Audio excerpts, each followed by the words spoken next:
मध्य अवस्था सूखे के प्रभाव से निपटने की पद्धति। मध्य अवस्था सूखे के प्रभाव को कम करने के लिए 6 प्रकार की कृषि पद्धतियाँ उपलब्ध है।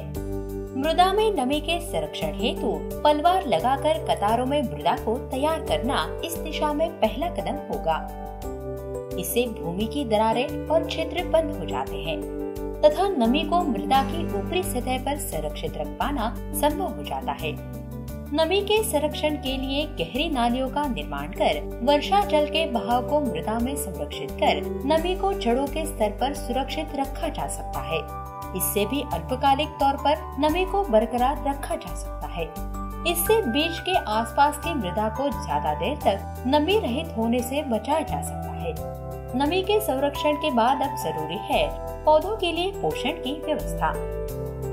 आमतौर पर प्रति हेक्टर 20 किलोग्राम यूरिया देना लाभप्रद पाया गया है। उर्वरकों के नुकसान से बचाने के लिए महिला कृषि श्रमिकों की मदद से खेती की नाली को भरवाया जा सकता है।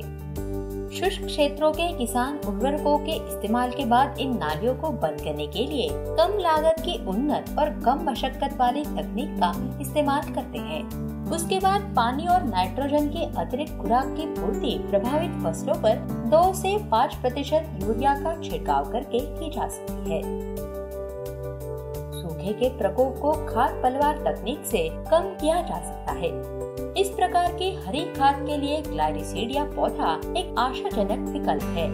ये अत्यंत घनी और मोटी शाखाओं और पत्तियों वाला पौधा है, जिसका पलवार के रूप में प्रयोग किया जाता है।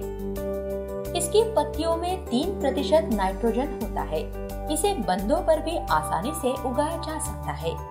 पौधों के अनुपयोगी भागों, घास फूस तथा अन्य पौध सामग्रियों से भूमि सतह को ढकने से भी नमी का संरक्षण संभव है और इसके वाष्पीकरण के दर को कम किया जा सकता है।